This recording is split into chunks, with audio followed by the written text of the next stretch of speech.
For the Thunder.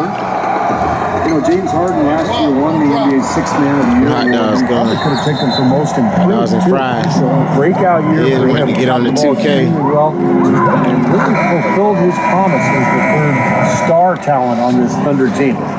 And going back to Harden, the number 3 overall pick back in 2009, and it took him a while to really hit his stride. PM Positive Mobility. We out here. Leaders. Y'all can help us with this type of stuff.